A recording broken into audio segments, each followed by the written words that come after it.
Hi everybody, welcome to the Business 740 Corporate Finance Seminar.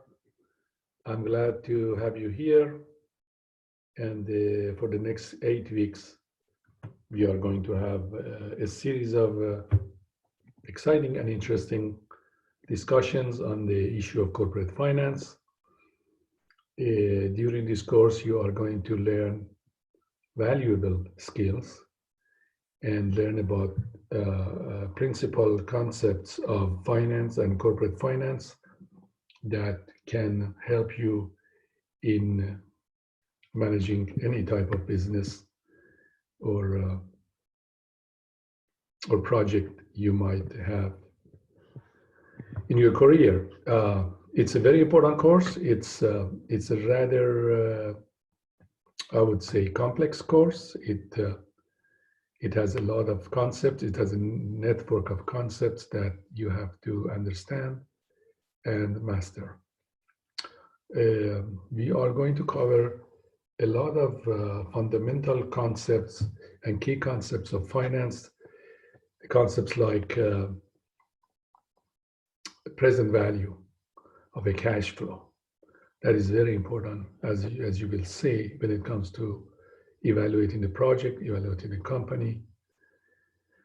And also we are going to discuss the notion of risk. Risk obviously is very important in the context of finance and financial management. We are going to define what is risk, and we are going to address how the return on an investment has to be commensurate with the risk that the investor is taking. The higher the risk, the higher the return. And we are going to establish a relationship between expected return of a project and the risk of that project. That is one of the main goals we are going to have. And beyond that, after we establish these fundamental principles of the corporate finance and finance in general, we are going to, again, as a kind of building the basis, we are going to tell you how to use those principles that I just talked about to price any security, any stock of any company. How do you come up with valuation of a stock? Then we will see there are two kind of companies: the companies that pay dividend and companies that do not pay dividend. So naturally, we are going to use two different methods based on those principles to evaluate those companies. Then we talk about bonds. We define bonds, we price them, and we are going to use all these things as tools going forward, as I said. After that, after being done with the defining present value and also risk and so on and so forth, we give you a set of tools. These are literally tools, mathematical financial tools to evaluate any project, namely NPV, net present value, and internal rate of return. We are going to talk about them. They are very practical and very popular in the business world. We are going to discuss them. After that, we are going to get what seems to be a kind of a digression from the main path, and I'm going to introduce you to a very interesting, very interesting notion of an important notion of market efficiency. The fact that markets, specifically stock markets are efficient, or to put it more correctly, whether they are efficient, because this is still, after a few decades, it still is an open question. There are advocates on both sides, that people or scholars who think markets are efficient, and the practitioners and the traders and investment managers that some of them believe markets are not efficient. And we define what do we mean by market efficiency. It has something to do with interaction of the information with prices and the market dynamics. That is important. We are, again, it might look like a digression, but I tell you what is the relationship of that topic to our overall goal in this course. And when we are done with the notion of the market efficiency, as I said, it's very interesting. I hope you're going to enjoy it. And then after that, we zoom in on the main topics and the main goal of this course, basically, which is the capital structure of a company. And we discuss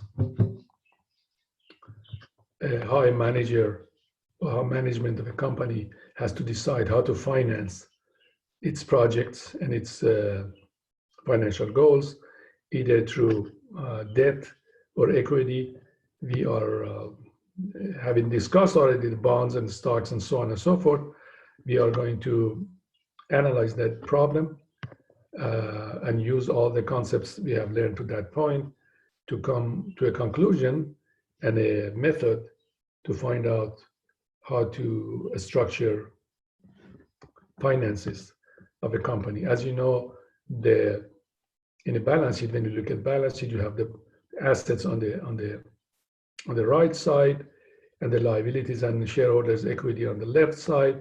So capital structure is about the left side of the balance sheet, what percentage of your assets are going to be based on debt and what percent is going to be based on the equity, shareholders' equity.